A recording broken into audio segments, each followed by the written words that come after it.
کور کې ورکوټ شانه کې زه او پاغي کې ما وګه وکړه صحیح هغه وګه ما دلته په بازار کې پټرالۍ کې خرڅول په شور کې ځنې اوازونه اورم که ناستې پا بچې که پاڅې دی روان بشي یو کس راته وی چې لیمبانو سره شروع کو بل ته وی چې مرچو سره شروع کا. السلام علیکم کتونکو، ماستر شاه سواری ما نن د یو داسې باهمته انسان خو راغلی ما چې کلم په د باندې زما نظر ولګي نو ما ته یو شعر را یادېږي وای د ژوند په شور کې ځنې اوازونه اورم که ناستې پا بچې که پاڅې دی روان بشي. نو د دې خبرې در سره کوم جی. السلام علیکم. وعلیکم السلام. د ټول نړمبه را خپل نوم وایي جی. زما نوم علي محمد دی. علي محمد بھائی د دې سبزی فیډ ته څنګه رالی او دا څنګه شروع کړل دا کار؟ دا سبزی فیډ ته داسې رااله چې ما کور کې ورکوټ شانه کې زه او پاغي کې ما وګه وکړه. صحیح. هغه وګه ما دلته په بازار کې پټرالۍ کې خرڅوله چې د هغه وګي د وساتت یو کس راته وی چې لیمبانو سره شروع کو بل ته وی چې مرچو سره شروع کا. صحیح.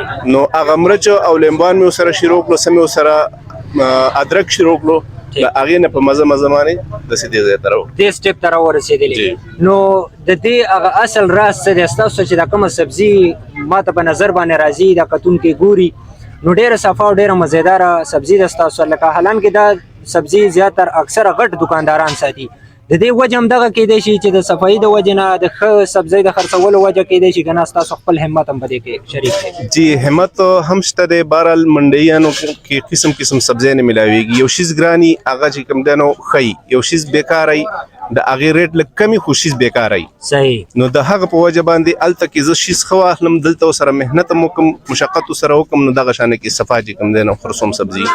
ټیک شو.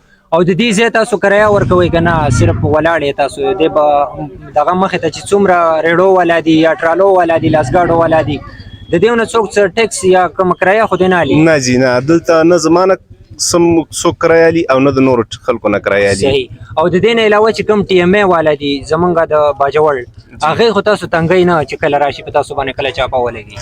لازمي بس چې کله راشي نو بس بیا موږ د دې ځای نه ریړۍ هم درې کوو هغه ځای نه په هغه ټایم باندې ځو بیا چې هغې واپس لاړ شي نو موږ خپلو ځایونو ته واپس راشو. صحیح.